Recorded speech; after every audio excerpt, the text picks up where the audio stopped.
Welcome to The Megyn Kelly Show, your home for open, honest, and provocative conversations.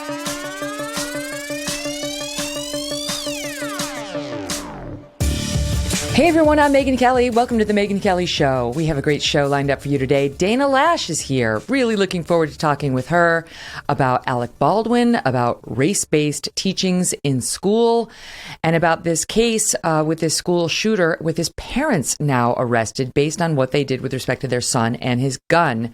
You know, Dana is an expert when it comes to guns and ammunition and so on, so we'll talk to her about all of that. And she's got a new children's book coming out, so we'll get there as well. But we're going to begin today with new reporting on the pandemic. President Biden dealt yet another blow in his efforts to force federal employees to get the jab, and we're learning more about Omicron. Few people know more about the country's COVID response, about China, about the virus's origins, and so on, not to mention the impact all of this has on our economy, than my next guest. Peter Navarro is an American economist who served as President Trump's Director of Trade and Manufacturing Policy. He has a new book and a new podcast out called In Trump Time. A congressional committee right now is demanding that he hand over all documents and communications related to the pandemic by today. We'll ask whether he's going to do that. Peter, thank you so much for being here. Megyn, so great to be with you. The pleasure's mine. So let me just start with that last piece now. So there's many congressional committees investigating many things from the Trump years, and one of them is the COVID response. So they want all sorts of documents from you, your notes and all that for when you were with the administration. President Trump has said don't hand it over, and it is his privilege. So what do you do? I'll make a statement on that on December 14th, which is the day before the committee meets and expecting me there. So let's wait till then. In the meantime, executive privilege is sacrosanct, and I will respect that privilege. Okay. Now, if I'm not mistaken, the background you have behind you in this shot, right? It's the screen. Is that the Wuhan lab? Yeah, that's a quiz for your audience, like who gets it right. And so the host got it right. So good for you. And let me walk you through this. And this is all in the In Trump Time book. Look, this is something people really need to understand. The Wuhan Institute of Virology, first of all, it's also what's called a P4 bioweapons lab run by the People's Liberation Army. This is where dangerous bioweapons are created. Now, what's interesting about this, in the In Trump Time book, in the second chapter, I meet this guy in the Situation Room. The president has sent me there to argue on behalf of the travel ban. It's January 28, 2020, very early in the pandemic. There's no pandemic yet, according to Dr. Anthony Fauci. And I'm in there with a group. And I immediately get into an argument with this little guy with round glasses on who's adamantly opposed to the travel ban. He's saying travel bans don't work. And it turns out, of course, to be Fauci. And during the argument, I'm thinking to myself, this guy thinks he's smarter than he is, and he's going to do us harm. Megyn, that was my initial instinct. But here's what's interesting. What Fauci knew at the time, and this is the biggest lie of omission in world history. This is Wuhan, China. Fauci knew that the virus itself had come within yards of this, so it likely came from this lab. But what Fauci didn't tell the president and me was that he had funded these so-called gain-of-function experiments at the Wuhan lab, which can be used to turn a harmless bat virus into a human killer. More importantly, he had gotten an email from a Scripps scientist who said flat out, this thing was likely genetically engineered. So here we have a situation, Megyn, where we have a pandemic that's killed over 700,000 Americans, millions worldwide, cost us trillions in the economy. And yet the guy, Fauci, who is likely responsible for the pandemic with the Chinese Communist Party, not only roams free and out of jail, but is the highest ranking health official, the highest paid government employee, and continues to tell us that 5-year-olds need to be jabbed by what is right now not really a vaccine. It's a faux vaccine that basically is designed to provoke an immune response. It's not like smallpox or polio vaccine. So, well, I mean, the vaccine will help minimize your chances of hospitalization or death. The thing about the absurdity of the children is they are facing virtually no risk of hospitalization or death anyway. And so it's like, well, why should we jab them? Well, so that they don't transmit it to others. Well, the vaccine doesn't prevent transmission. So it's like, why am I jabbing him again? Walk me through it. I'm totally open-minded to it, but so far the arguments aren't that persuasive. But let me stop. Let me go back to something you said, which was he basically caused the pandemic. That's the link that they haven't been able to establish yet. I'm with you on the NIH, his group within the NIH funding gain of function research. I agree with you. They paid Peter Daszak's group hundreds of thousands. Peter Daszak worked with that lab to do what is clearly gain of function research. The NIH wound up having to admit that, though Fauci still tries to dodge it based on some weird wording of what technically is gain of function. Meanwhile, NIH already gave it up.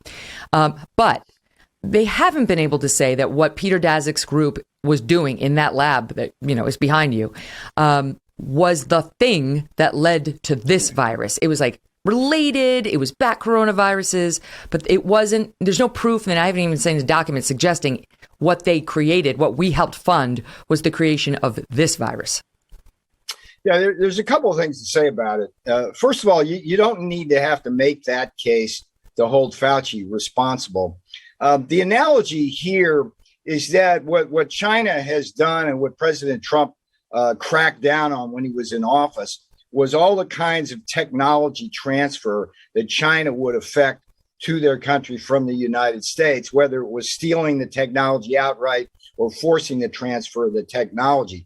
At a minimum, Megyn, here's what we know, that the scientists in this lab who were able to create the virus that either escaped or was intentionally released, probably escaped, the technology they used was the technology that was transferred through the grants that Fauci gave to the Chinese, through Daszak, through Barrick, to the Bat Lady. So at a minimum, even if Fauci didn't directly create the virus, he gave them the technology and the expertise to do that. Now, the other thing to say, having said that, is I believe that the experimentation that Barrick, Daszak, and the Bat Lady did led directly to this.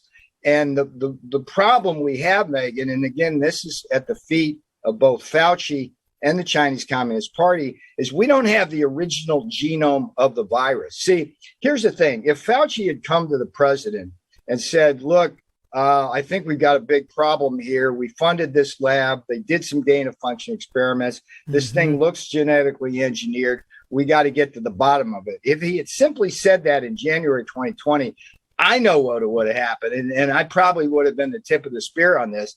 We would have went to Communist China and demanded the original genome of the virus. Megyn, we still don't have that. Why is that important? It's crazy. It would have allowed us to design a much more sophisticated and complex true vaccine. Let's go back to the vaccine for a minute. Here's the thing. It's not really a vaccine. In the In Trump Time book, I described a series of a dozen memos I wrote in February of 2020 that helped jumpstart Operation Warp Speed. But I was really clear-eyed at the time because I had a really good medical advisor, Dr. Stephen Hatfield, and we knew right off the bat that the vaccine was not a true vaccine. It was based on these experimental RNA technologies, right? And so what it is, it's a primitive tool, basically, that takes 6 of these spike proteins, injects it into people, and provokes what we now know is a relatively brief immune response that's not complete in terms of protection. Okay, look, I'm the first one to say, if you're a senior citizen or you got comorbidities, get the damn thing. Okay. But I'm also the first to say that what's really more important is therapeutics, and that if you're a healthy person or a kid that's not immune compromised, you don't want that. The point here is that if we had the original genome, if Fauci had told us what he had done here in January 2020, and we got that original genome, we could have more precisely designed a true vaccine, and the genie wouldn't have got out of the bottle. So Tony Fauci. Let me ask you this, Peter. So let me ask you this, though, about the genome, because it does seem to me we've sort of moved on. China disappeared a couple of people who were reporting on this and who were saying what had really happened. And more than a couple. And then we just moved on. Like right now, we've announced this week that we're going to do a diplomatic boycott of the Olympics because of their human rights abuses. It doesn't seem directly related to COVID. And there's been absolutely no accountability. And we're still dealing with this virus. So, I mean, I do wonder this genuinely. If President Trump were still in office and you were advising him, what would you be telling him to try to force them to fork over what they know with the original genome? Megyn, the one that got away from me, my specialty when I got to the White House in 2017, I had no experience in this thing, but I quickly learned that the thing that you do at the White House is do executive orders. That's kind of the way to achieve progress in policy, because it just takes too long to work through the Congress. And in the Trump Time book, there's a story about how I drafted an executive order that would have created a national commission, like the Kennedy Commission on the assassination, the BP oil spill, Pearl Harbor. To this day, I think that we need to proceed with all due speed to that. What it would have done, it was clever in the following sense. It not only would have required getting to the origins of the virus, and the costs, which I calculate to be upwards of a year's worth of GDP right now, like $20 trillion.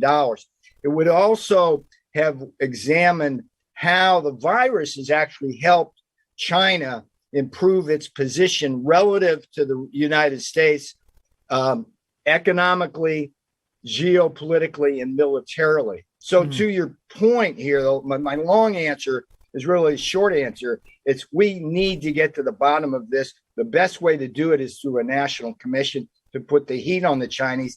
And you're absolutely right when you say we've moved on, but don't include me in that. Don't include a lot of people in America who, if you do a poll, still want to hold China accountable and get to the bottom of it. I see, let's take one of the key mission of the In Trump Time book is to put Fauci in jail, but it's also to get to the bottom of what happened in the Wuhan Institute of Virology. Because look, I think yesterday was Pearl Harbor Day, December 7th, and as I write in the book, it's like our third Pearl Harbor moment, Megyn, was January 15th, 2020, when I'm sitting in the East Wing. In the audience, watching the boss on stage with the Chinese vice premier signing this so-called skinny trade deal. And I'm thinking to myself in a cold sweat that a virus was on its way, that these people sitting on stage probably knew that, and wondering whether this was an attack to take Hong Kong and get Trump out of the White House. It pretty much looks like that today. Wow. Now that's deep because, Trump was rolling along toward re-election. The economy was booming and this stopped it. Obviously there was no bigger factor than COVID and Trump's defeat. And of course, then you saw the Democrats and the media seize on it and, blow this up into 24/7 nonstop coverage without any nuance, without any, pause to take a look at whether they were making too big a deal out of it, whether we were overstepping in terms of our response and so on. But wait, let me rewind to jail for Fauci, because that's a big thing, right? Now, based on what? I know Rand Paul and some others are saying he lied to Congress, but what specifically? Because, given that he's denying the gain of function research and is trying to sort of weasel out of it based on a definition, is that what you're talking about? Well, why does he belong in jail? Well, for two reasons. First of all, he did lie to Congress. He can weasel all he wants. He's a sociopath.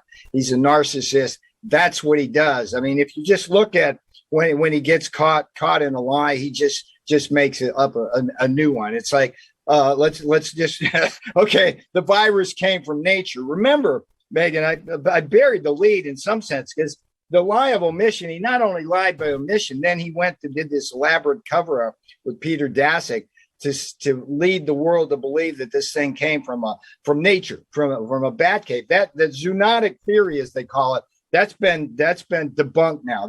So he leads a cover up. So the first lie is come from nature, not the lab. He knew damn well it came from the lab. Oh, it came from the lab, but it wasn't us, right? It wasn't those whatever we were doing at the lab.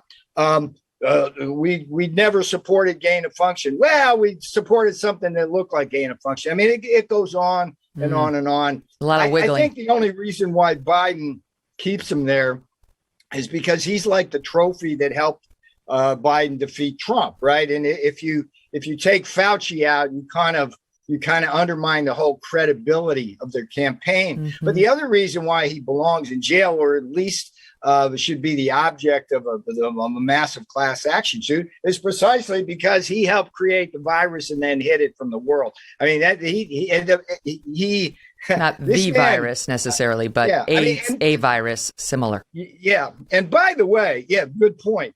Excellent point. By the way, in the In Trump Time book, and this kind of shocked me when I was doing the research, but Fauci is responsible, if you believe Sean Straub and body count, for killing 17,000 people during the worst of the AIDS crisis in the 1980s for withholding a medicine that he knew that the AIDS community knew worked. And, fast forward to chapter 7 in Trump Time, it's the same thing with hydroxychloroquine. Megyn, I can tell you without any shadow of a doubt today, based on all the science we know, that hydroxychloroquine was one of the safest drugs on the planet and would have saved over 300,000 American lives if we had deployed it. And today, if we were to deploy it, it would save hundreds of thousands of American lives. Let me say something to you on hydroxychloroquine. Yeah. So I was open-minded to that. And actually, I've told the story before. I had to have an oral surgery during the height of the pandemic. My dentist, my oral surgeon who operated on me, said that he and everyone he knew was on it. All of his doctor friends were on hydroxychloroquine. This is back during the height of the pandemic. So I said, okay, he's like, you're not allowed to say it. You're not allowed to even talk about it, but we're all on it. So then I went to my doctor, who's my primary care physician. He's an infectious disease specialist. And he said, here's the truth on hydroxychloroquine and ivermectin. He said studies are underway on both. He said so far the actual, peer-reviewed studies and the meta-studies that look at all the studies on hydroxychloroquine have not proven that it's effective. And yet ivermectin looks more promising. So he's not like some knee-jerk, like, no, none of this stuff. Yeah. This is crazy quack medicine. What he told me, this is a guy I trust, is possibly on ivermectin. So far, we haven't seen the proof on hydroxy. Well, we haven't seen it. We have seen it now unequivocally. There's plenty of evidence. It's I hate to keep mentioning the In Trump Time book, but it's all the chapter 7 in the In Trump Time book. It's an homage to Perry Mason. It's the scurrilous case of hydroxyhysteria. I basically lay out all of the studies that have been done. There's no question that if you take hydroxychloroquine in the first 7 days, on average, you will see a moderation of symptoms, a reduction in any hospital time should you go there, less need for a ventilator, and death off the table. It's unequivocal. And there are some risks, though, associated with it, too. I mean, there have been some risks with hydroxychloroquine that have been documented depending on your medical history. And so on. You and I are not going to give medical advice, right? It's like do it through your personal physician. Putting the asterisks up, yeah. Yeah, the one, look, it is regarded to be one of the safest drugs in the world. CDC actually prescribes it for pregnant women going in to malaria zones. And here's what's interesting, Megyn. The amount of hydroxychloroquine you would take to treat the COVID over a 7-day period is the same amount on a daily basis that lupus and rheumatoid arthritis patients take for the rest of their lives. Okay. Mm-hmm. So the people who are the only people who appear to be at risk from it are those with heart arrhythmias, and that's it. Right, exactly. So it's a heart that's thing. why it's important to go to your physician. But I think it's important when you talk to your doctor, whoever was talking to it. It's like what happened was early on they conflated the studies that looked at late treatment with early treatment. If you take hydroxychloroquine after 7 days to try to help with COVID, it's like taking aspirin for a gunshot wound. The virus has proliferated too much. But if you catch it early, you have a strong antiviral effect. So, there it is. Read Chapter 7 in Trump time. I would say to your audience, let them decide. But I can tell you unequivocally that we need widespread therapeutics if we're going to ever get to herd Well, they're immunity. coming. I mean, they're coming, right? We're getting one from Merck. Supposedly, these pills are going to be very, very helpful. Hold on, let me stand you by there because I have to squeeze in a quick break. But I really want to talk to you about boosters too, because today Pfizer's out. It's getting hit in the news for saying get your booster to fight Omicron. Meanwhile, it's not at all clear that it's going to stop Omicron. We're going to pick it up there right after this quick break. More with Peter Navarro coming up on all of this, including how COVID has affected the economy, two of his specialties, when we come back. Safe Rings is a small family-owned business whose owners are also firefighters, landscapers, warehouse managers, teachers, and homemakers. And these guys have been making and selling silicone wedding rings online since 2005. I love this. Safe Rings are non-conductive, hypoallergenic, heat-resistant, and designed to stretch and eventually break prior to damaging your fingers. Remember the Jimmy Fallon incident? His ring avulsion injury that was caused by a metal wedding ring when he slipped and fell in his kitchen. Or if you are one of those guys who's losing your wedding ring all the time, Doug takes it off when he swims in the ocean. We lost one ring to the ocean. Of course, I had it replaced right away. But this could be for you. You can wear it in the ocean. You don't have to worry about it. You don't have to worry about losing it because it's not, several $1,000s the way a wedding ring is. This is the only company in the industry that manufactures 100% of their rings in the U.S., so that's good. And it's designed for people who can't or don't want to wear a traditional wedding ring, but they still want to be able to show their commitment without risking their safety. Electricians, for example, linemen, police, fire, construction workers, military, mechanics, and on it goes.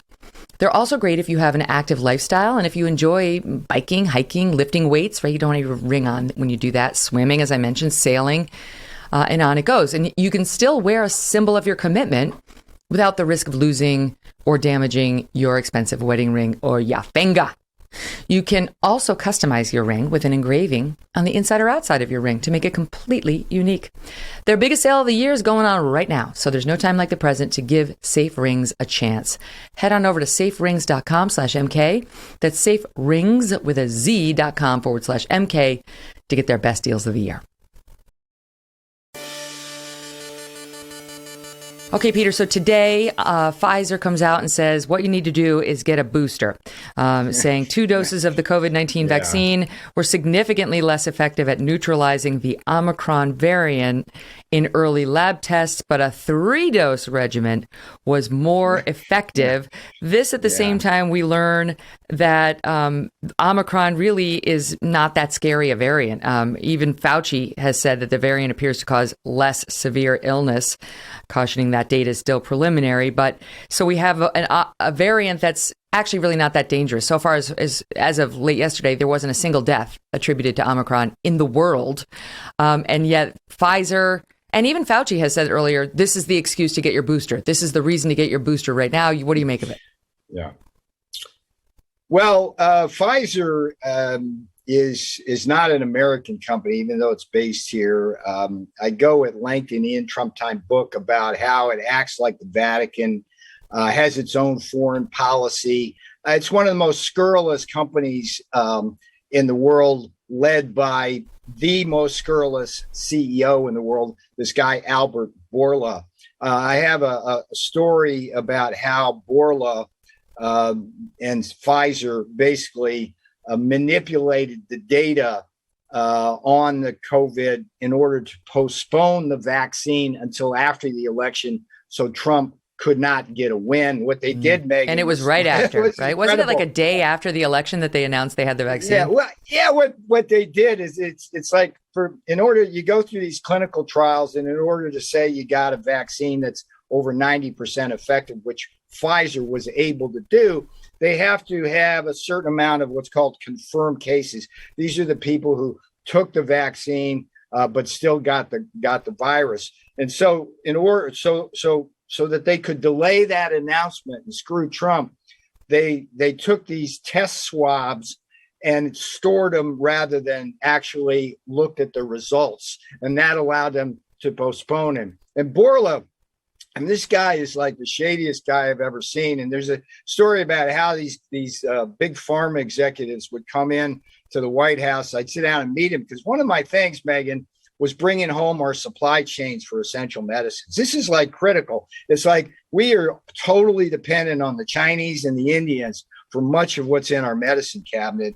And that's okay unless you got a pandemic, okay? So these guys would come in their Gucci shoes and they'd look down their nose at me like I was like some nativist and say, no, we can't bring our supply chains home. Costs too much, can't be done. And I'm saying, no, there's just too much risk. So that's Pfizer, and Big Pharma spent a tremendous amount of money on behalf of Biden and against Trump. My point here is that these Pfizer, they're all about the money, right? And if we were in the White House for a second term, one of the things that I'd be demanding is that Pfizer and these drug companies not make a single dime. It's just cost based. I'm using the Defense Production Act. You make that stuff, okay? You make that stuff, but you're not making a dime. You'll recover your costs, but you don't make a dime. And you do that for the good of the country.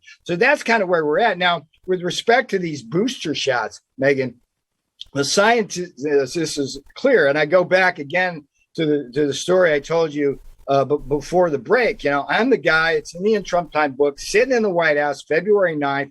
I write a memo that says we can get a vaccine by October or November, right? It's like Fauci's head exploded because he said, no, it's going to take more than 2 years. We actually hit that mark. But in those memos, I say very clearly, look, this is RNA experimental technology. It's likely to be leaky and non-durable. There's no silver bullet.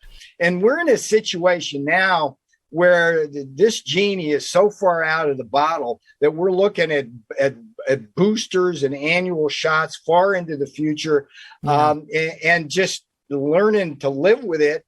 And the problem is that the technology, these faux vaccines, just don't have the firepower to deal with the number of mutations. And the biggest problem we have, and Doc Malone, who invented the RNA technology, and I have written several articles about this in the Washington Times, it's basic virology 101, Megyn. Is if you have people getting the vaccine and the virus encounters them, they will develop mutations that are resistant to the vaccine. And if you vaccinate everybody with a universal vax, you run the very real risk of creating a mutation that hits the vaccinated.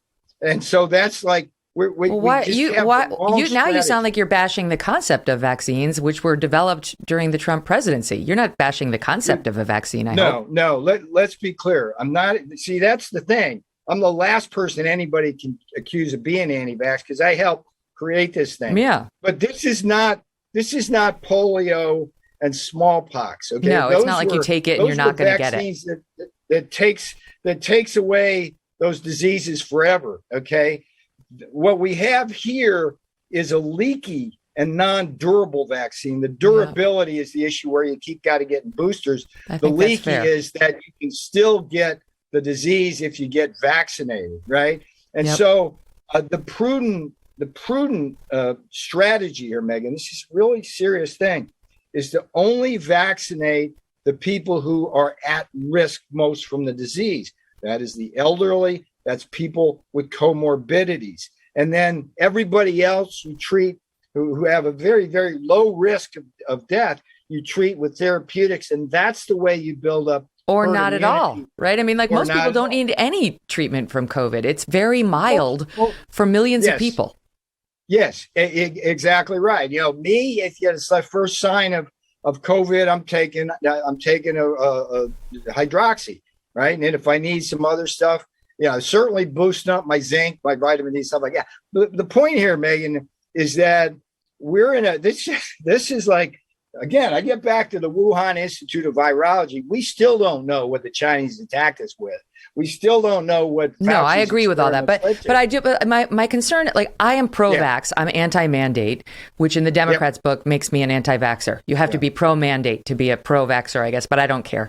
But I do see the reports that people are dying, obviously, and that more Republicans are dying, more Trump supporters, more Republicans, more conservatives are dying than, people who consider themselves on the left. And it's not that makes the death any more concerning or less concerning for me. My point is simply, it's important that those people understand that the vaccine is effective at preventing death or hospitalization if you're somebody who's at risk for those things. So we can't crap all over it entirely. It has provided. I'm not doing that. I just want to make sure we're clear, because I don't want people who need it. Same page. Here's the thing: there's the hockey stick. Okay, this is the scariest thing in COVID, right?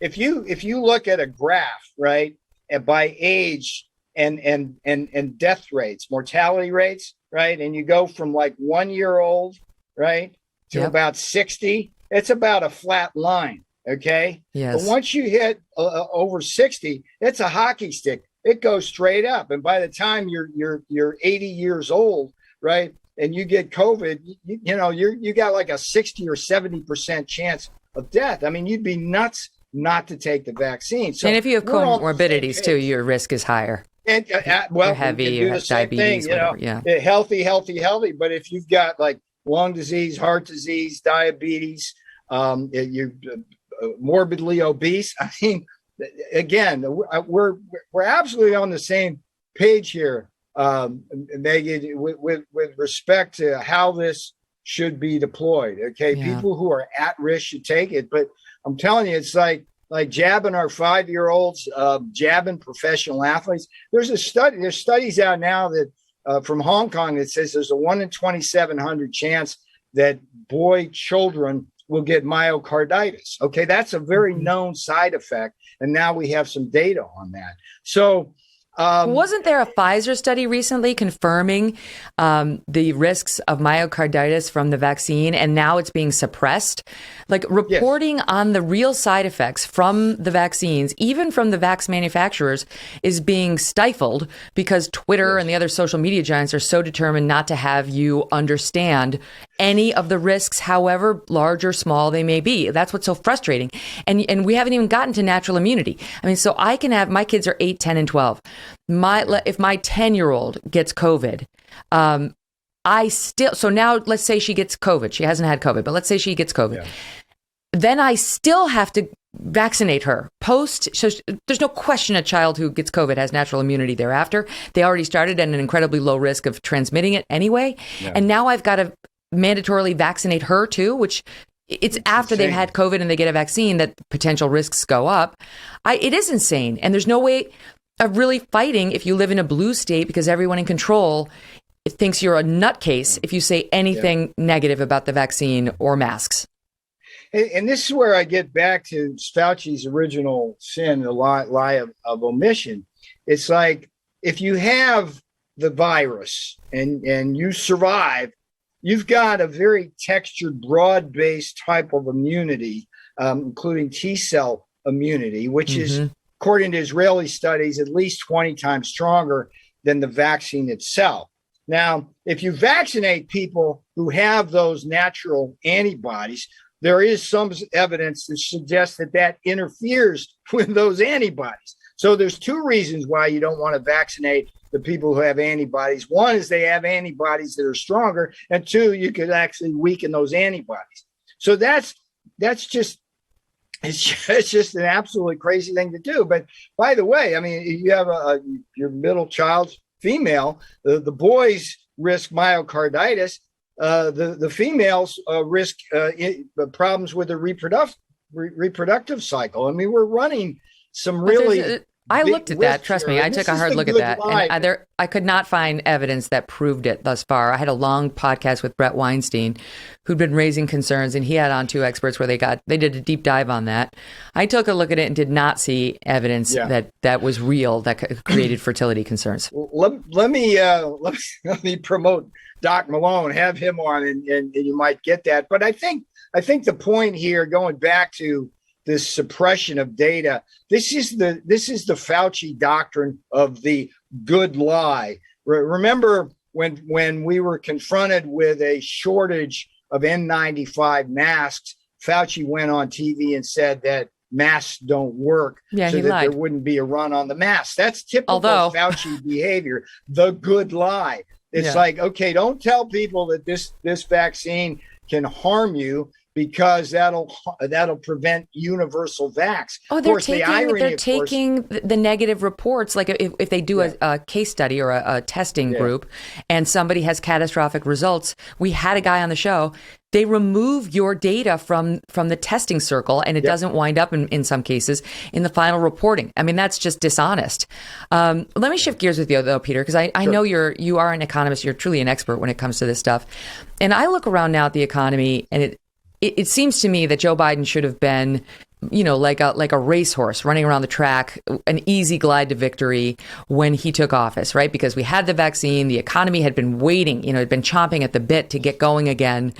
And it seemed like all you really had to do was let it, but that's not where we are. We had a disappointing jobs report. We've got inflation, which even now the officials are saying is not transitory. We're stuck with it for the foreseeable future. The supply chain crisis remains, though it's slightly improving. And I wonder, what do you think his biggest errors have been that have put us in that place? I'm one of only 3 senior officials in the Trump White House who was with the president all the way from 2016 during the campaign. Yeah, it was you, Scavino, right? And who's the third person? Miller and Scavino are the two Stephen Miller, guys. of course. Yeah. Yeah. So why do I mention that? Is because when I was the president's top economic advisor in 2016, we had a mantra, right? I called it the 4 points of the policy compass to grow our economy, right? I knew as a macroeconomist that Biden, Obama had been trying to spend their way out, kind of Keynesian spending their way out of what was actually a structural problem, and it can't be done. So Obama, Biden had basically doubled the national debt from 10 to $20 trillion, but without any noticeable impact on strong growth of wages. We had stagnant growth. We had stagnant wages. We got in there, and it was like the mantra was, okay, corporate tax cuts, not to benefit the corporations, but to bring investment home. It was deregulation to make us more globally competitive. It was energy independence and strategic energy dominance. And most important for me, it was the fair trade, so we could reduce the trade deficit and bring our jobs home.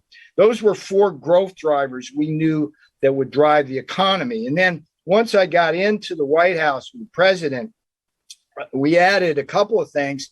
One was certainly the Buy American, Hire American stuff, which was directly using executive orders to bring things here. It was increased defense spending, and as part of that, arms transfers. All of those things led to consistently beating the economic forecasts during the Trump administration. Every year we grew faster than what the CBO said we were going to do. And everybody's like scratching their heads. And I'm going, no. These are structural changes. Now, to your point, to your question, when Biden came in, he basically set about undoing every single one of those growth drivers in some way. Certainly wants to raise taxes. Regulations have already gone up. Our strategic energy dominance and energy independence is in shambles as our gas prices risen 60%. On the trade issues, he's backpedaling there. The defense budget has screeched to a halt.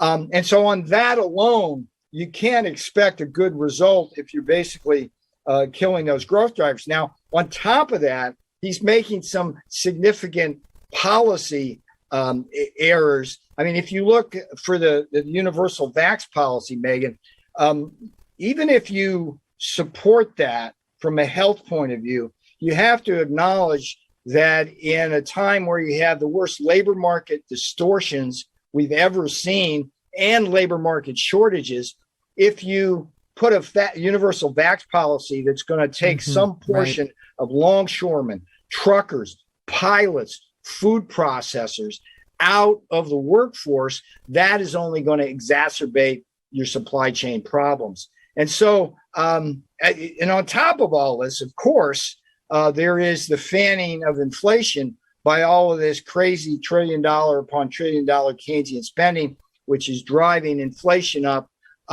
even as our growth is slowing down. And I'm old enough to remember vividly the 1970s stagflation, and we're basically set up for that kind of scenario again. What about, the Democrats would say Trump added 7.8 trillion to the debt when he was in office with his tax cuts, and then the pandemic hit, which didn't help.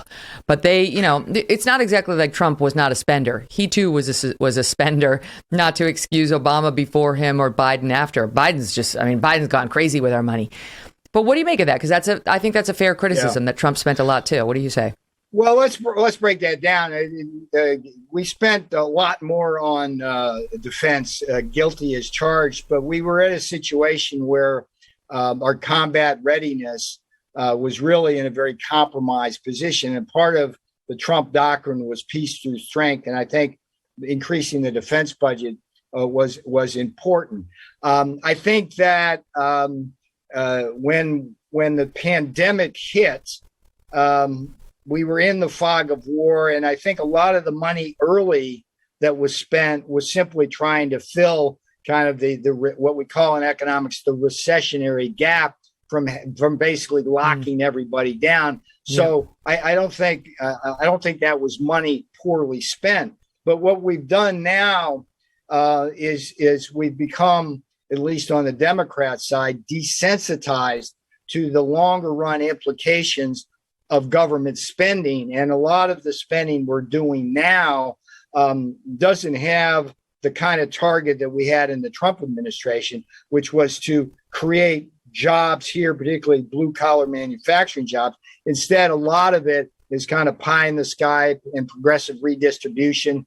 A lot of the green energy things are actually going to benefit China, where all the batteries are made and things like that. So sure, I mean, I understand that critique, but we are just in another dimension with the kind of money that they're getting ready to spend with this in this last round. Yeah. And that one, I think, Megyn, could be the straw that breaks the stagflationary back if they have their way. And shame on Mitch McConnell for facilitating that. I mean, that is just inexcusable. He and Kevin McCarthy simply do not belong as a leadership of a Republican Party that is committed to fiscally conservative, sensible economic policies.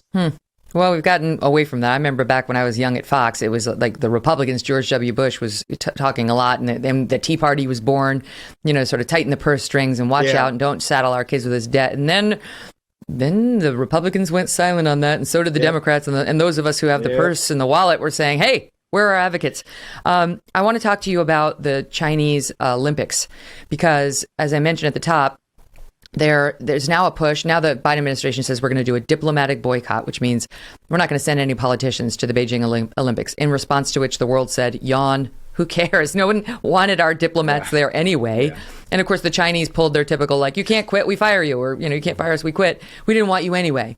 I see the debate, right? The athletes train for their whole lives for this moment. But you tell me, Peter, if you were in the White House advising the sitting president, would you push for a full boycott?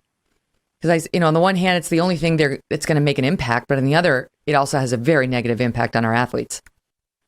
No question, I'd push for a full boycott. If you go back to the 2008 Beijing Olympics and simply look at the boost that gave to communist China in the world, you understand the political significance of holding these Olympics. And now if you fast forward to 2020, I mean, let's think about everything communist China has done and is doing, not just to the United States, to the world. Let's start with the pandemic. I mean, one of the things I might go into the Oval Office and say to the boss, hey, let's boycott the Olympics until China comes clean about the Wuhan virus here. That would be enough right there, because they're never going to come clean. So China attacks us with a deadly pandemic, kills over 700,000 Americans, destroys our economy, and we're going to the Olympics? I don't think so. China puts over 2 million Uyghurs into concentration camps in Xinjiang province. And Megyn, the healthiest people in those prison camps are the people who are going to be used for illegal organ transplants. Those people, this is very well documented by human rights advocates. Those people who are unwilling organ donors will be stripped of their organs while they're alive, anesthetized, and then just literally burned. What? I mean, I've heard about the horrors in the Uyghur concentration camps. I've heard about forced sterilization, brutal beatings, and related torture. I have not heard about any of what you just said. That is unconfirmed. What's troubling about this, and I know you're on the YouTube channel, so let me recommend my Death by China movie that came out like in 2012. It was a award-winning film. There's an extended segment in there about how the Chinese communists traffic in organ transplants. It's one of their business models. People come in from Europe and elsewhere. You need a liver, you need a heart, you need a cornea, and they've got very extended medical records. At the time, it was the Falun Gong, and they would keep those people healthy, right? No, it's brutal. But my point here, when you ask about the Olympics, so there's that. There's the matter of Hong Kong. Look, Hong Kong would not be under the jackboot of communist China today if not for the pandemic. Why do I say that? It's like the protesters were holding the jackboots at bay because they were out in the streets whenever they had to be. The pandemic allowed the communists to lock them up. Hong Kong fell. So we got Hong Kong, we got the Uyghurs, we got the invasion of this. We've got the Chinese Communist military basically sending planes over the Strait of Taiwan to try to coerce one of the finest democracies in the world to submit to the jackboots of China. And look, here's the thing, Megyn. When I was in the White House, one of my key missions was to deal with what I called in a Chris Wallace throwdown, China's 7 deadly sins. These are the 7 acts of economic aggression that continue to this day, right? And it's the forced technology transfer, the cyber theft, it's the hacking of our computers, the dumping into our markets, it's the state-owned enterprises, the currency manipulation, and they kill over 50,000 Americans a year with their deadly fentanyl. So, I mean, look, this when you lay it out like that, the case seems pretty clear. Yeah, I mean, what are we doing, Megyn? What are we doing? And the only reason why we don't take a tough stand on them is because corporate America continues to somehow think that they're going to be able to go over to that market and make a few bucks. And to them, I say two letters, GE, right? General Electric. You can go back not too far when General Electric under Jack Welch was like the top of the corporate chain. I mean, they were like kings of the world. What did they do? They went over to China thinking that they could conquer that market. And then, they came back a pale shell. And having learned a lesson. So we continue to learn at every level. All right, Peter, I got to run, but I appreciate you coming on. Don't forget, his book is In Trump Time. Always entertaining, always interesting to listen to you, Peter. We appreciate you coming on. Thanks for the time today, Megyn. And remember, everybody, you can find the Megyn Kelly Show live on SiriusXM Triumph Channel 111 every weekday at noon East, and the full video show and clips when you subscribe to my YouTube channel, youtube.com/Megyn Kelly. If you prefer an audio podcast, simply subscribe and download for free on Apple, Spotify, Pandora, or Stitcher. Black Rifle Coffee Company is a veteran-owned coffee company serving premium coffee to people who love America. Veteran CEO and founder Evan Hafer spent over 7 years on the ground overseas with U.S. Special Forces and as a CIA contractor. Evan even modified his gun trucks during the invasion of Iraq to grind coffee anywhere. Love his commitment. Coffee's more than a business. It is a true passion for these guys. Every morning while Evan was deployed, he would cheers his coffee mug with his team leader before heading out on patrols. Great coffee has a way of grounding us, no matter where we are. For Evan, it reminds him of cold mornings, hunting in the Idaho mountains. Through coffee, Evan was able to experience that perfect morning every morning, whether he was in Kabul, Seattle, or anywhere in between. There's nothing better than starting your day with America's coffee. Make your holidays better by giving the gift of Black Rifle Coffee. You want to support the cause? Just go to blackriflecoffee.com/MK today and check out the freshest coffee in America. America's Coffee makes your holiday shopping easy with personalized bundles, gifted subscriptions to the coffee club, gift cards, and a whole lot of premium coffee, apparel, and gear. Make your holidays better with Black Rifle Coffee. blackriflecoffee.com/MK gets you 20% off. 20% off, I say, coffee, apparel, and gear, as well as 20% off your first month of the coffee club. Welcome back to the Megyn Kelly Show. It's time for another edition of one of our feature segments on the show called Thanks But No Thanks. This is a feature where we say thanks but no thanks to some absurd new talking point making news in the world. Today we're looking at the word Latinx, or is it Latinx? Either way, there are a lot of woke politicians using that word these days, and diversity, equity, and inclusion types devoted to making that word a thing. You see, Latino Americans was a way to refer to a group of people, but Latino is a masculine word. What about the Latinas? Wouldn't they feel left out? Enter Latinx. At least that's what we think was behind its creation. So what do Hispanic Americans, or those Americans of Latin descent, think of Latinx? According to a new poll of 800 people conducted by a Democratic firm last month, a grand total of 2% actually refer to themselves as Latinx or Latinx. That would be 16 people out of the 800. Meantime, 68% use the term Hispanic and 21% use the term Latino or Latina. But here's the real problem for the Dems. Out of those polled, 40% say they're actually offended or bothered by the term Latinx. 40%. 30% said they would be less likely to support a politician if that politician uses the term. Bad news for AOC, who loves dropping Latinx on Twitter.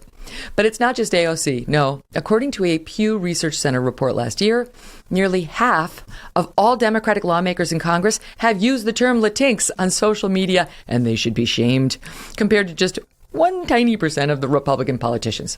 Would you like to see what it looks like when an old Democratic politician uses the term? Let's watch President Biden struggle to explain why Black Americans and Hispanic Americans aren't getting vaccinated at higher rates from June. There's a reason why it's been harder to get African Americans initially to get vaccinated, because they used to being experimented on. The Tuskegee Airmen and others. People have memories. People have long memories. It's awful hard as well to get Latinx vaccinated as well. Why? They're worried that they'll be vaccinated and deported. What? Does he have any idea what he's saying? The pollster who led outreach to Hispanics for Barack Obama summed it up. Quote, "Why are we using a word that is preferred by only 2% but offends as many as 40% of those voters we want to win? Good question, sir or ma'am." GOP politicians winning Hispanic American votes in greater numbers than ever before might be saying thanks for this dumb tactic. But for most of America, the response to Latinx is thanks, but no thanks. We'll be right back. I want to talk to you about Blue Blocks and their amazing blue light blocking glasses.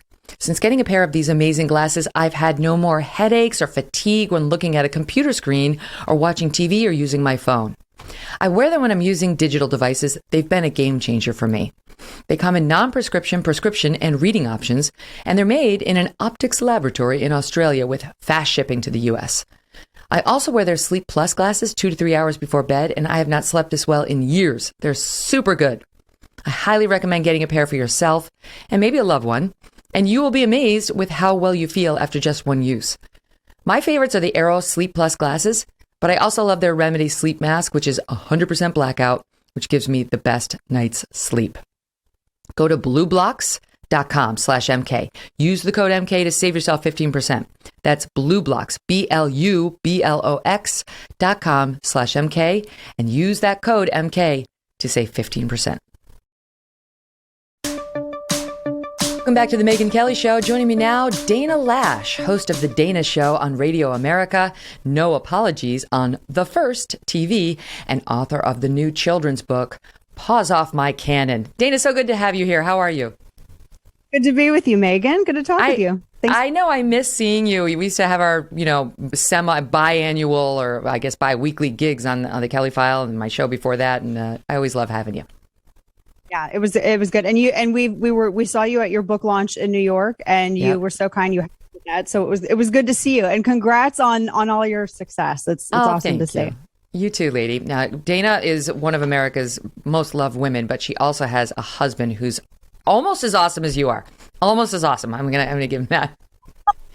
He's pretty great. And he's the one who made you a Republican. I actually didn't know that. I didn't know that you grew up a Democrat until I was getting ready for this interview.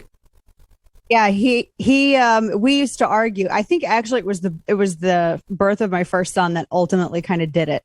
That did it in, because when 9/11 happened, I had a 4-month-old, almost 5-month-old sitting in the living room floor in his little bouncy seat, and we were watching the buildings come down on television, and it was just very surreal. And you just have one of those gut check moments, like, what did I just bring my kid into? What kind of world are we living in right now? But yeah, we argued like cats and dogs. It's weird because I was never a Democrat by any measure of the word Democrat today. I was never that kind of Democrat. I guess you could at the time say I was just a moderate, but my whole family were all Democrats. I didn't meet a Republican until I went to college. Yep. And my family kind of laughed and said I went to the big city and got brainwashed, when usually it's supposed to be the other way around. Like you leave and you go to college, you go to the big city, and then you become a liberal. And kind of the opposite happened. But my whole family, they were all Democrats and mostly still are. So it was very weird. It was a very weird time. And 9/11 and having my first child just totally cemented it. Yeah, I know. We can all look back at those key moments in our lives where we were exposed to a different point of view that made us at least more fair and balanced, to steal a phrase, when it comes to looking at politics. And if you haven't had such an experience, I recommend you exposing yourself to different viewpoints, which you're probably doing by listening to this show if you're a liberal or a Dem. Okay, I want to start with this. You are a true expert on guns. We're a spokesperson for the NRA for many years, and somebody whose information I really trust because you know the laws, you know the evolution, you know all the arguments. So you were the first person I wanted to talk to with this school shooter, whose name we're not saying, but he was at this Oxford high school in a suburb of Detroit, opened fire at the school, fired 30 shots, 4 students were killed, 6 others injured. And of course, he's been charged as he should be. But the turn of charging his parents is really interesting to me. They're basically trying to say the parents knew that he was a potential problem when they bought him the gun not long before, before this incident, and that they knew or had reason to know that he was a likely school shooter, so they shouldn't have done that. What do you make of it? Yeah, this is such a heartbreaking case, and it's frustrating, especially when the parents apparently, I guess, after the prosecutor had the press conference and announced that they were going to bring charges to the parents. Apparently, they didn't tell the sheriff for them to get the parents in custody. So the parents hightailed it out of there. And there was something like, I guess they were going to take money out, $4,000 out of an ATM, and then they were a couple of hours away from the Canadian border. So I'm trying to separate all the different parts of the story, because while some things are related, one thing does not necessitate or justify one particular charge or, one way of the prosecutors approaching the case. So the parents, to me, on a personal level, and I don't know what I think about these parents. If you realize that there's something going on with your child, I'm so involved in my kids' lives. I can't imagine not knowing. My kids have phones, but they're not my children's phones. They're my phones. And if I want to check my phone and look at what your friends are saying on my phone, I will go in and check it any time of the day, any point, anywhere. And if they don't like it, they can go and they can buy their own phone, pay their own bills. They can be completely financially self-sufficient, and they don't have to worry about oversight from the dictatorship that is mom, because this is not a democracy in this house. It is a dictatorship.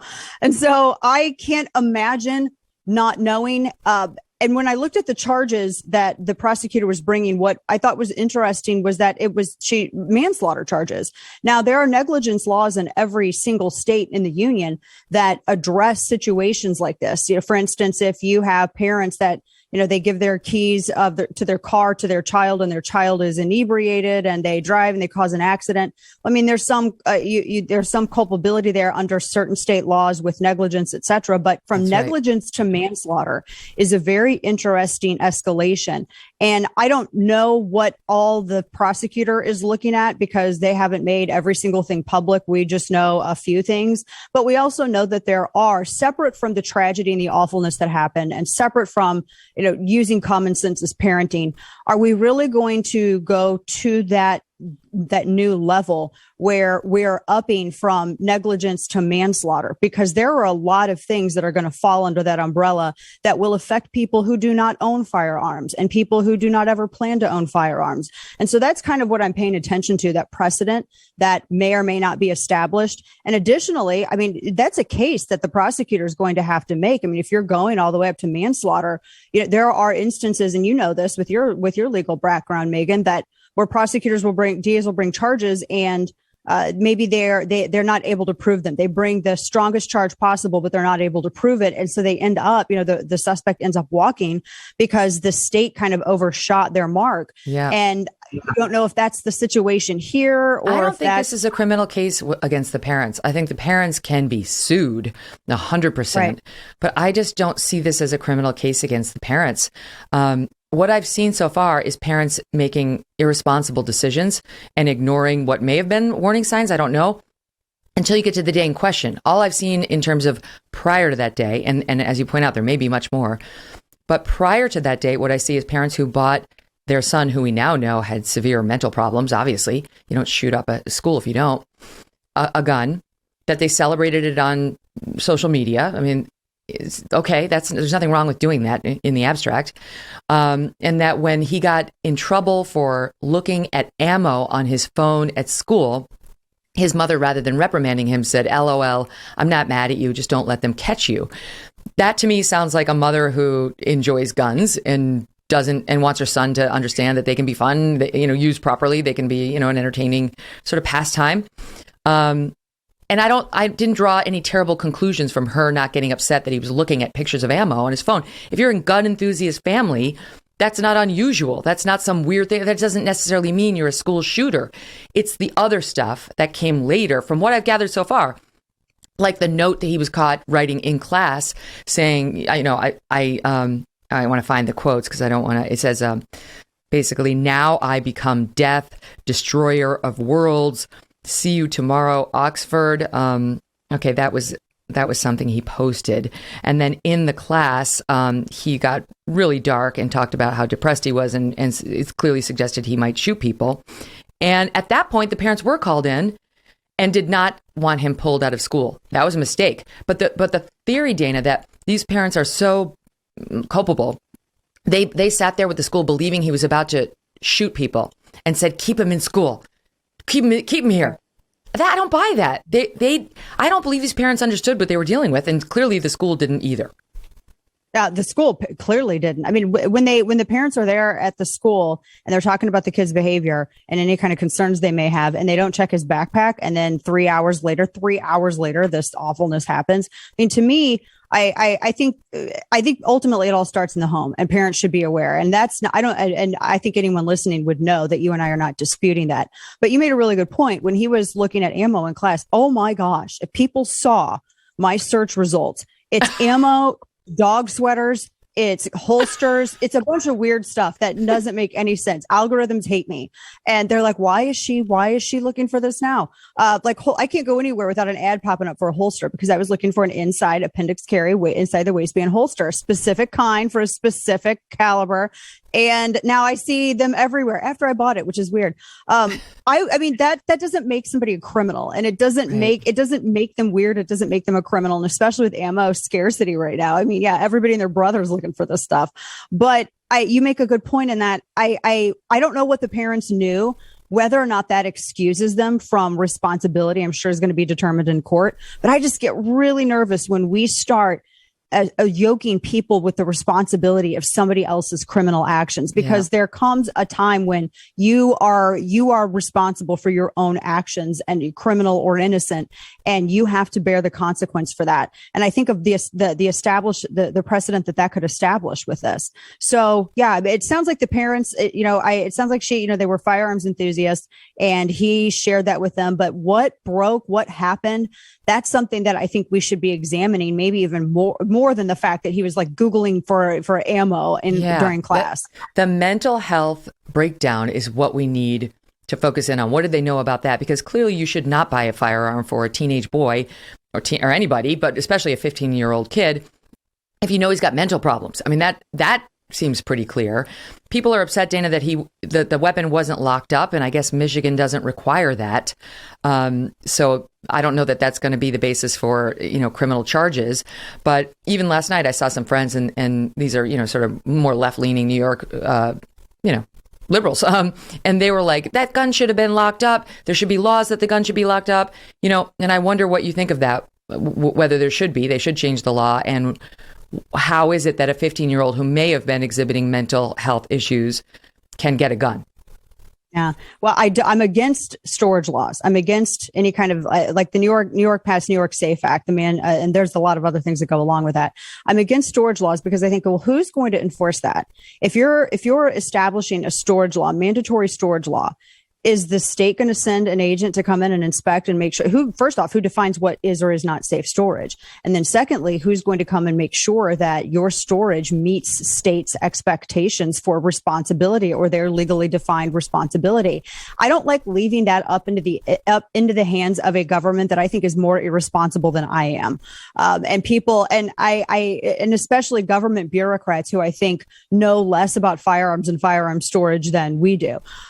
We have, like, for instance, in my home, I have a number of safes in my home. I have a giant safe in my closet. I'm not going to say where all of them are because I feel like it's like giving out my alarm code, but I have a ton of safes all around my house. I have some biometric stuff. I have some regular old timey safes.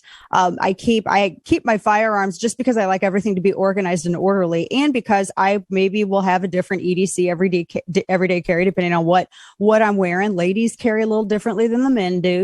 We don't wear jackets all the time, and so I like to carry a little bit differently. But I like everything organized. I like to know where everything is. I like but what about like the parents who are not like you? You are responsible with your weapons. I know that, but what about, like the dumbasses who get a gun and, there should be a law. This is the argument, right? Like there should be a law so their gun's not sitting out there so the toddler doesn't walk by. Forget the teenager who's planning a shooting, right? I can see that why you'd have to say, yo, madam, that needs to be locked up at all times. Okay, madam, you got it? Like, why would we not want that?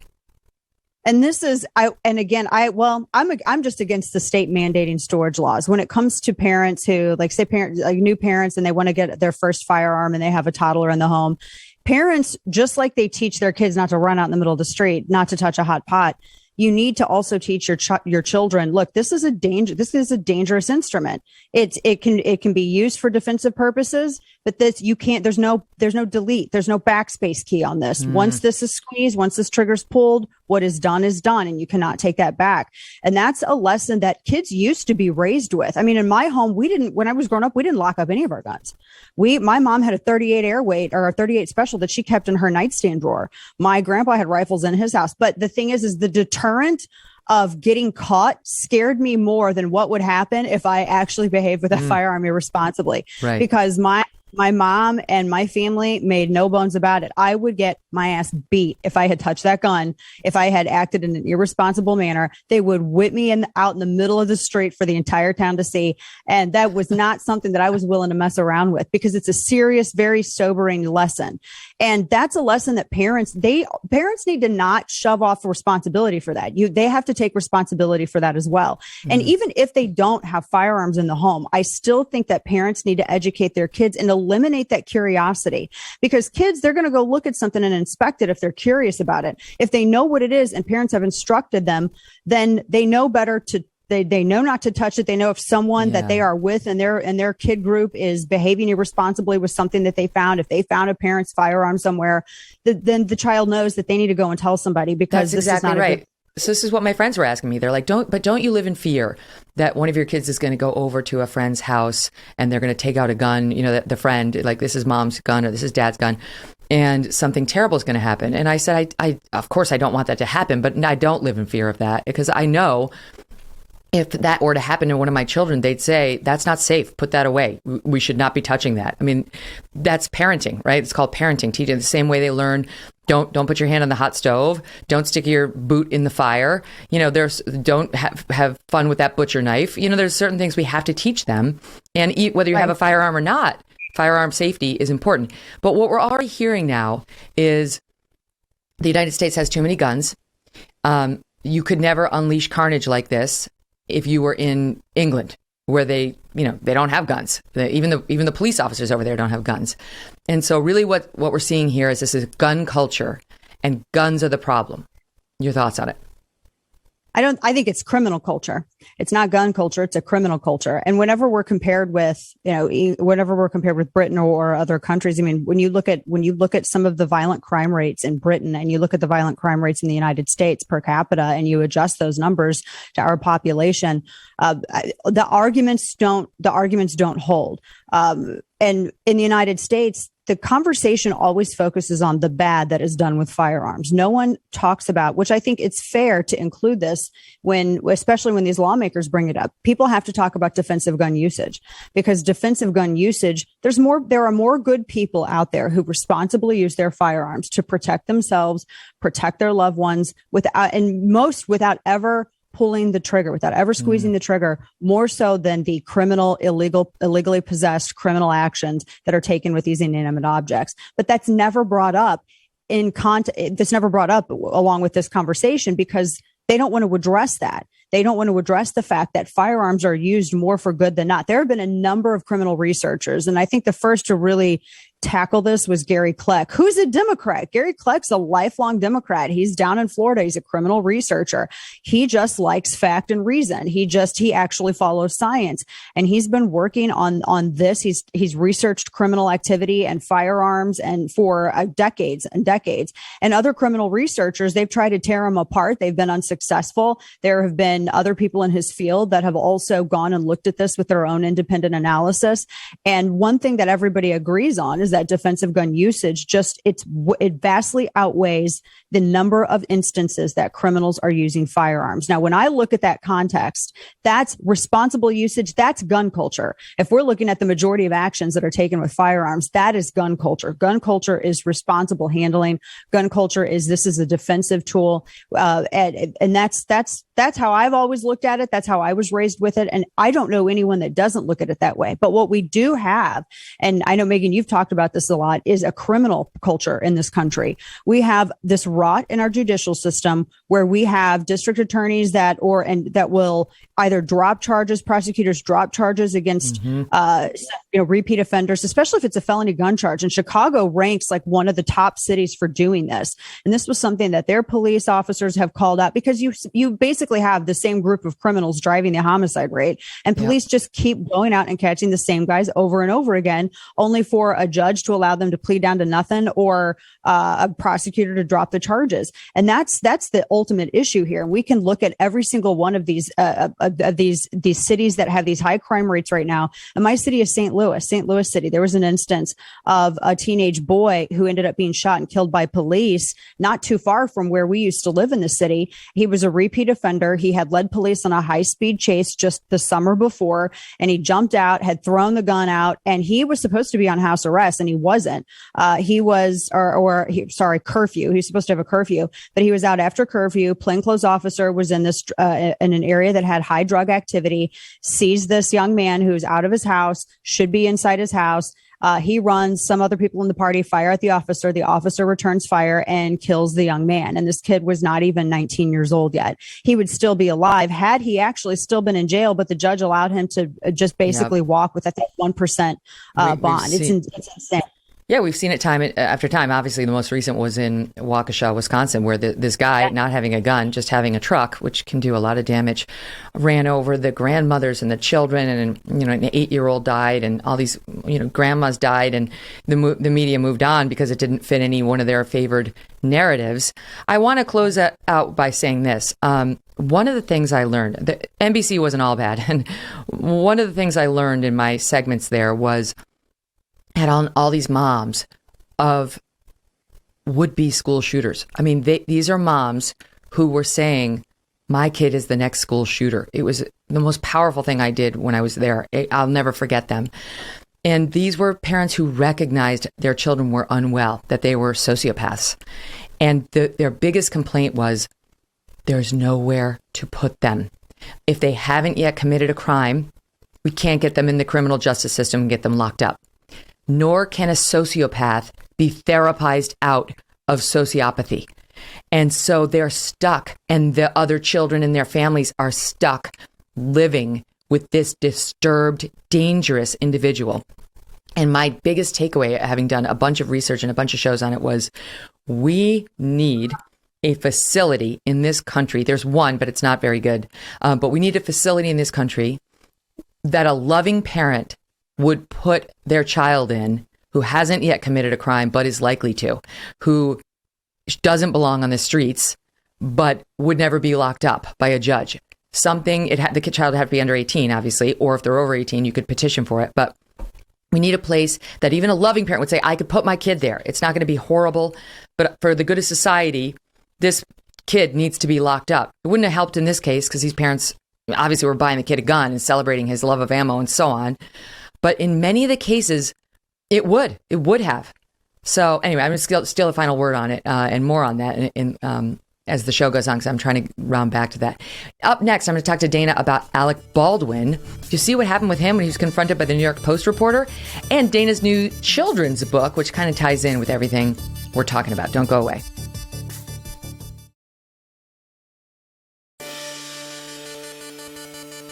Okay, Alec Baldwin in the news for that awful situation on the set of that movie Rust. He is, he gave this interview to George Stephanopoulos a week ago. Mistake. Just be quiet. Just figure out what's going to happen. You don't want to be charged criminally. They haven't ruled you out. Just be quiet. There's plenty of time for a PR tour later. Of course, he wasn't quiet. Then he got confronted by New York Post reporter John Levine. Apparently what I read is Alec was going into the home of Woody Allen. I guess he's staying at Woody Allen's townhouse. I was like, so many stories culminating together. Alec's been in a bunch of Woody movies. Anyway, watch what happened. He's on the edge. Wait, Mr. Baldwin, I have to ask you, what brings you to New York City? I asked you to leave. Mr. Baldwin, who's here? I asked you to go away. Please go away. Photograph under somebody's private home. This is not anyone's private home. Are you? Private home. This is public property. Go away. Who's here? Did you really not pull the trigger? Do you believe it went off without you pulling the trigger? Was it a malfunction?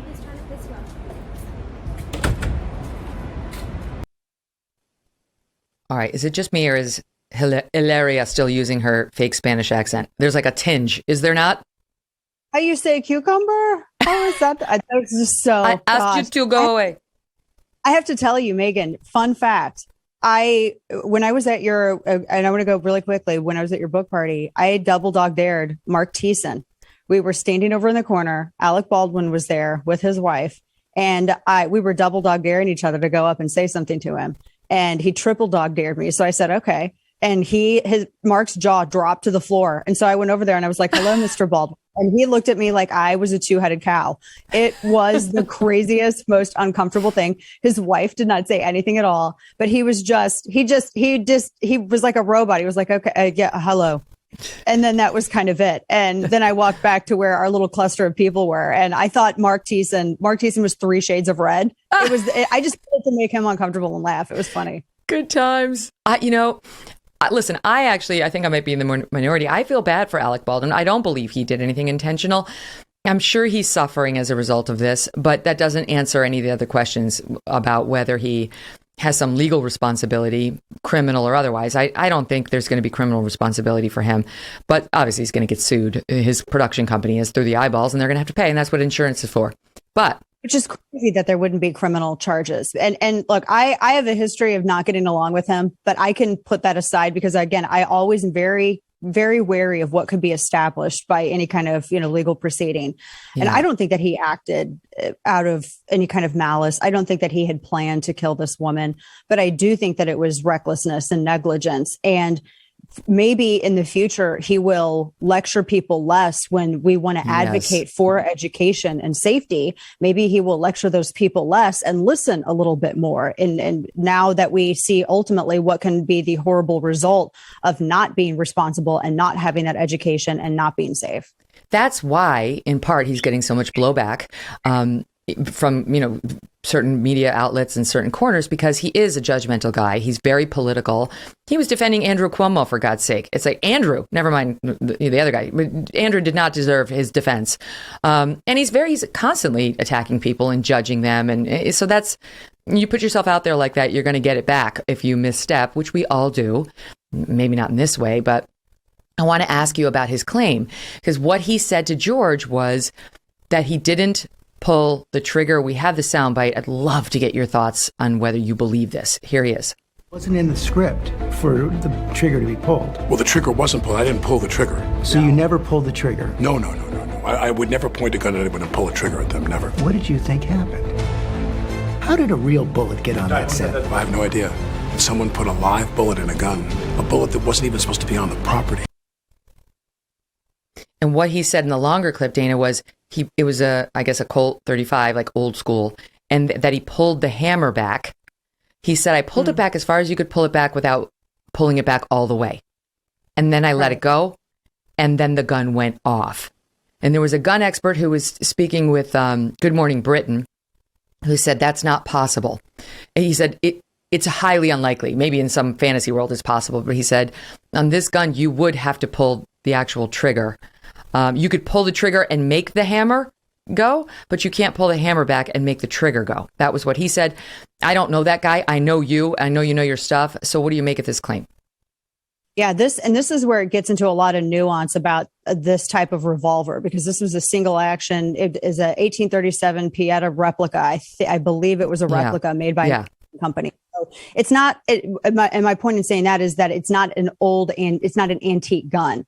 So this is something that was made with modern methods to resemble what they used in spaghetti westerns. And I've heard a couple of different accounts from eyewitnesses on set where they say he did have his finger by the trigger or in the guard, or he did not. But for his comment to Stephanopoulos, when he said, well, he didn't point the gun at anyone and I didn't pull the trigger. Well, he absolutely did point the gun at someone, because that someone who had the gun pointed at them was killed. And it gets into the nuance of, the hammer and how single action works and, cowboy loads and all this other stuff, which I think is important, but it's nuance.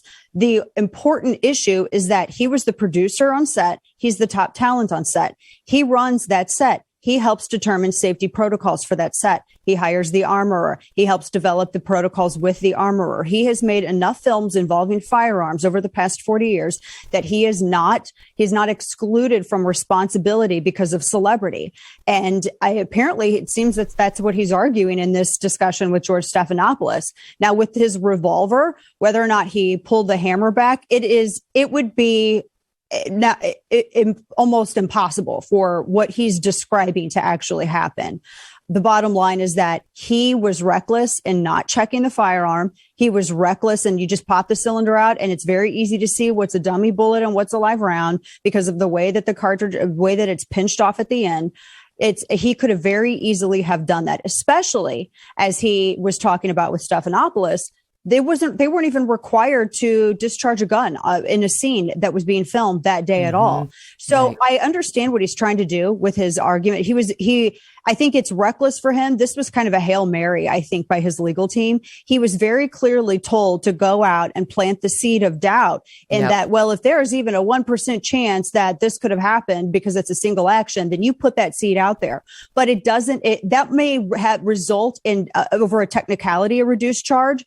But the fact that he would skate on a criminal charge, that would be a political decision and not one born of fact. I feel like he didn't need to do this because no one is arguing he's the one who put the bullets into the gun. Whoever was responsible for putting the actual live rounds into that gun is the person responsible, assuming they knew that it was live rounds. You know, there's now a dispute. The armorer's dad is apparently the most famous armorer in Hollywood. And he came out and said this week he thinks that sabotage might have been to blame. There was a lot of motive, he thought, for sabotage, he said. Somebody wanted to cause a safety incident on set. He said through his lawyer, or his daughter's lawyer said, somebody wanted to cause a safety incident on set. Nobody wanted anyone to be killed. But we've developed evidence of motive here. Why they wanted to do that, why Hannah Gutierrez Reed, the armorer, might have been a target. And that has all gone to the sheriff. Now, of course, the armorer has a reason to say, somebody else sabotaged me.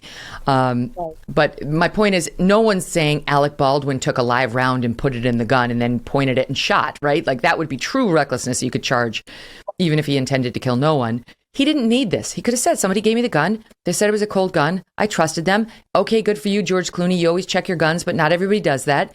And I did what she told me to do, which was I did point it near her, and I did pull the trigger, and I shouldn't have done that. But pulling the trigger in and of itself is not recklessness if, you know, a billion guns are used on sets and bullets are, you know, fake bullets are used and so on. Like, he didn't need it. It's just he's desperate. Yeah. He did need to say his best defense is still results in it's still recklessness and negligence. His best defense. I mean, at the very least, there is a level of culpability there. And there's a reason why, with all of the films that are made in Hollywood involving firearms, there's a reason why there've only been a couple of instances in the past, I don't know how many decades. And that's because of the safety protocols that they use on set. So in one of my books, Flyover Nation, it was the last one actually before Paws Off My Cannon. That's my single action Colt Cattleman that I have on my holster on the cover of that book. And when we were in the studio shooting that, I brought that Cattleman because I wanted, there was a specific thing that I had in mind. I was actually basing it off of this old like spaghetti Western Vogue shoot. And I thought this would be actually a really cool message to convey, you know, and this would be a cool gun to use for it. And the people that were, you know, the photographer, the makeup artist, not exactly, you know, the bastions of conservatism of those industries. And to make them feel better, just because it's standard operating procedure and I'm just used to doing it. You know, we were very careful and like, this is, you know, telling people what it is, letting everyone see, you know, the open cylinder. This is empty. There's nothing in here at all whatsoever. There is nothing in the barrel. This is a completely cold gun, just so that you are comfortable with it. And it takes a second to check that. And so the more he talks, the worse that he makes it for himself. And I just watched that interview thinking at some point his lawyer is going to dive in front of him and just put tape over his mouth. Didn't happen. Sadly, just awful. Yep. Now, speaking of you and your books, let's spend a minute on Paws Off My Cannon. And I get it, right? It's like I have it too. Here, same. So what is I get the story, but sort of what's the point of the book? And it's part of a series, as I understand it. What's the point of the series? So when I first was talking to the Brave Books, the people who do Brave Books, and they're a great group of people, and they asked if I would be interested in writing a children's book. And at first I just thought, I don't know how to write a children's book because it's actually one of the hardest forms of publishing. It's a very difficult industry, and it's a very difficult thing to do, to write a kid's book, because you're not just dumbing down content. You're speaking to kids intelligently in a way that they can understand. And you kind of have to put yourself a little bit in the mind of a child to be able to speak to them without being condescending and talking down, and for kids to feel like they're being lectured. You want it to be super fun. And so I was greatly inspired by Warner Brothers. And when I was talking to the Brave Books people, they were telling me about their illustrator that they were working with, Andre Collian. And I love the old Fritz Freleng stuff from the early Warner Brothers days. It was very magical. It was very pre-Burton. And I got a huge sense of that from Andre. And I was in our phone calls, I was saying, you know, because art is so much part of this for kids' books, that it would have to be a really great illustrator. And they were showing me some of the books that they were doing in the series, and the other messages that authors that they were working with they were very passionate about certain issues. And this is the way that they approached it. They wanted to do something about Second Amendment or self-defense. And I think it's a great idea. And I think it's incredibly important to talk to kids about this, but how do you talk to kids about it without being technical? You can't really include defensive gun usage and uniform crime reports and a book to kids. So like because what we have is a crime culture. No. Exactly. Crime culture. Kids, this is what the UCR say. Now, if you just go to Google and you look at the last available data from 2019, kids, they're just going to, their eyes are going to glaze over. They're not going to get the message. Entertainment is the best vehicle for this. So what's the best way to do it? So came up with this amazing character, Bongo, and it has everything that I love. First, it has cupcakes in it for breakfast, which I think is amazing. And that's a culture that I very much want to be a part of. Coconuts, which make some of the best drinks in the world. Cannons, everyone loves that. And I mean, the illustrations just brought it to life. I also have a cameo in one of the pages of this book. But Bongo is wanting to protect his friends and his community from these hyenas that are coming and taking all of their sweets. And if you've ever watched any Nat Geo, I mean, I have a house of boys and I've watched every National Geographic program I think that's ever been created. The hyenas are jerks. They're jerks in every single one of these nature documentaries. I've never felt bad for a hyena. They're always picking off their they're mean. They're mean animals. And so, of course, obviously, they're the bad guys in this book. So it's about Bongo taking responsibility and also giving a little grace to the people that he shares this community with, protecting them while also letting them come to the realization that self-defense is important. And we're important enough ourselves and we're worthy enough to defend ourselves. And so what I like about it is, parents like you, like me, who are trying to counter program our kids against far left ideologies in the school systems. This is a good way to sort of plant the seed of there's another way to look at this issue on which you're going to get only one message throughout your entire time in the academic system. And it's not like it doesn't hit them over the head. It just kind of gives them a scenario. In the same way people try to teach socialism to their kids by saying, imagine you went out and you did all your Halloween candy searching for 3 hours and, Johnny across the street did none. And when you got home, you had to give him half. That's socialism, right? Like this is kind of like that. This is like, it's just a lesson. It's a story that makes you appreciate how self-defense is important and how and when it might be important. So anyway, I like it. It's a fair and balanced book for children. Paws Off My Cannon. Highly recommend. Next up, I want to talk to you about what's happening with that school board association that labeled the parents domestic terrorists because they're losing a lot of money and a lot of schools. And part of this involves your school and a town that you're very familiar with. So we're going to get into that right after this quick break with Dana Lash. Don't go anywhere.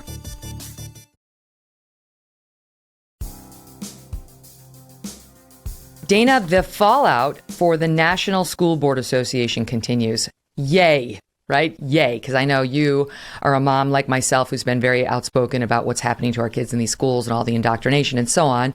And shame on that group for referring to these parents at these meetings as terrorists. So more and more of the schools are withdrawing from this association. They, I guess, have lost 17 state affiliates now, have severed ties with the group. And those 17 state affiliates accounted for more than 40% of the annual dues paid. So they're losing money, they're losing groups. And to me, this is a great example of how when more independent media fights back against something, right? Because this is not because of anything CNN did, that the NSBA got embarrassed, that they had to withdraw that letter. It was independent and conservative media saying, this is bullshit, fighting back, embarrassing them, and to the point where they had to withdraw their letter. And now we have all these states, 17, withdrawing. So what do you make of it? I feel so encouraged to see that because it feels like there's a little bit of, there's some hope in this battle. And I know that there are so many parents who felt really lonely in this. I know you've dealt with this in your school district. I've dealt with this in our school district. And it's crazy because the more you talk about it, and the more parents you talk to, you realize that there is not a parent out there. There's not a family. There's not a school district that's unaffected by this because that's how widespread it is. But to see these other school boards stand up to this national association and say, we don't appreciate what you were doing to the parents. We don't want to be affiliated with that. that's an awesome thing to see, because it truly should be a partnership. I mean, when you think about the school system and you think about education, these are people who say, let's work together, and let's educate our kids. We'll work with you as a partner. It's supposed to be a partnership. That's how education should be approached. It's not parents dropping off their kids and just giving total sovereignty and control over to these, strangers and a bunch of bureaucrats, which that's how a lot of these districts are run.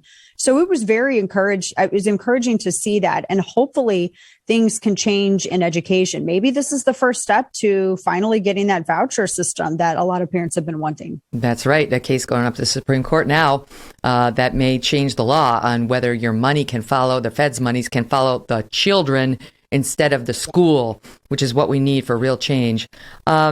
Southlake, Texas, where you used to live, has become the subject of an NBC-produced podcast. What's that? Still live. Okay. Oh, still live. Okay. I thought you'd moved from there. Okay. So they're doing a podcast on Southlake. This is the description. A, quote, affluent community with few Black families. The pride for the city and schools is painted in a concerning light in the podcast. The podcast picks up with a story that broke in 2018 in Southlake involving a group of students shouting the N-word that circulated on TikTok and Snapchat. NBC frames the story that critical race theory was a necessary implementation in the schools there because the city had to confront racism among the students head on. So NBC's taking on your town. What do you make of that pitch and their sort of, this is a defense. This is like the counterpoint to CRT is coming out now. Like it's necessary because the schools are full of racists. And they're trying to get that. They have the Department of Education, their Civil Rights Division. They're trying to get. There's been a bunch of FOIA requests filed, and what parents happened? are standing up. They're trying to say that basically not implementing CRT is a violation of Title IX, which is insane. I mean, it's crazy. And on that podcast, there are a group of progressive activists in our town, and it's weird because they got as kind of, I think one of the women that it's a white male reporter from Houston. Since race matters, I'm gonna to the left, I will identify him as that. Doesn't even live in this area, doesn't even know this area. This guy comes up from Houston, Texas, to push division. I have my respect for NBC after what they've done in our town is in the red. After this, because they had their trucks, their news trucks driving through, filming people's subdivisions, trying to, recording parents and students. It's insane what's been happening in this town. So to walk it back just a little bit to let everybody know how this started, I think it was back in like 2013, maybe 2014 when this happened. There were two students who were on TikTok, and I don't know if they were singing a song or if they were just being obnoxious or what it was, but they said the N-word on TikTok, and then people saved that video, and it went viral in Southlake, and then it went viral everywhere else. And from that video, there was this established argument from some of these same activists that, well, the school district has a massive problem with racism, et cetera, which it doesn't. And for outsiders to say that there are few Black families here, the people who are leading the charge on CRT in this district are people who immigrated from Cuba, Hispanic families, and Vietnamese families. And there are also white families too. But I find if we're going to have a discussion of racism, I find it incredibly racist that white reporters like to whitewash the participation of minority families in speaking out against CRT from the national discussion. That's the racism if we're going to have a discussion of race about this. So let me pause you for 1 second, because apparently we do have a soundbite from it. So we'll give people a flavor of what we're talking about. Listen here from the podcast. What brought us here was a superior public school system. Welcome to Southlake, Texas. We're like, what's the catch? What's the catch? Southlake is an immaculate suburb outside Dallas. It's the kind of place where community is everything, where everything revolves around the schools and the town's pride and joy, the Southlake Carroll Dragons. Touchdown, Carroll Dragons. I was really happy in the beginning. A 9-second video blew open some very old divides and exposed an uncomfortable truth. Your experience at school has a lot to do with your skin color. Oh, boy. Of course. I mean, they would have said that with or without the TikTok video. Right. No, that's the narrative that they're pushing. And, and I think there's like a whole new niche world developing in journalism. It's the grifter division pushing racial divide, which is then that podcast is one of the first. And that I don't have anything nice to say. I don't think that's journalism. I don't think it's journalism. I think it's trying to create division and hate and sensationalism, where their narrative doesn't actually bear out when you look at the demographics of the town, when you look at the facts of the matter, when you look at the people who have been speaking out. And as I was saying, some of the loudest voices on this are families who left countries where they're familiar with the Maoist cultural revolution. They know all the tricks of that trade. And when they see it happening here in the United States and in their own backyard, that alarms them greatly, as it should. And they've been some of the biggest voices and the best organizers with parents against this. Of course. And it's not just white parents, but I don't know if there's more. I haven't listened to the podcast, but if this is all they have, a 9-second video where two morons use the N-word, that's ridiculous. If you looked at any school district in the nation, you could find kids saying moronic things. You could find black kids saying racist things. You could find white kids saying racist things, Hispanic kids, and so on. This is to take one misstep and turn it into this, an excuse to bash the town. But it's no accident that it's NBC, that the town's in Texas, that it happens to be affluent, and that the town is mostly white, right? None of which NBC would like, right? Or would want its audience to think it likes. Yeah. And they knocked the town because the town's well-to-do. The town is made from people who came from nothing, just like I did. And everybody worked really hard to get where we are. And we created and contribute to a nice community. And I don't think that the town or anybody in it should be ashamed for that. I think people who try to shame other people for that should be ashamed. And as far as the way that this was handled, I'll have to tell you, the people who have been advocating CRT, and that's ultimately what ended up happening after this video. From that video, and by the way, those two families, the two girls that were involved in that video, they had to leave school and move to a different town. No joke. Because there was no apology accepted. They apologized profusely. No one wanted to have a conversation about it. There was no apology. It was destroy, destroy, destroy. I think that everybody missed a really valuable opportunity to show that, you know what, we are humans, number one, and humans are a horrible species. We're just awful, wretched beings. And we make everybody makes a lot of mistakes. There's nobody that's perfect. Teenagers especially. And kids go pecking order. I mean, just to take it back to Net Geo, humans aren't that different from the pecking order and the hierarchy. We are the hyenas. Yes, we are. Just like we established, out in in nature, so is it in our communities. And there was a missed opportunity. But Megyn, from that, they wanted to establish this crazy curriculum. First off, they wanted to eliminate SRO program. For what that had to do with it, they ended up dropping that because taxpayers we had voted on that to fund it, $1 million, and they wanted to what is it? Take that school resource officer program. Oh, okay. Wanted to defund that. Then they wanted to create a commission, and this is all in their documentation online. They wanted to create a commission of unaccountable people, we don't know who they are, that would track students' microaggressions from kindergarten to senior. And they said they defined it as consciously or subconsciously done. So if you don't use the right pronouns, if you don't do this or that would be tracked and added onto your permanent record.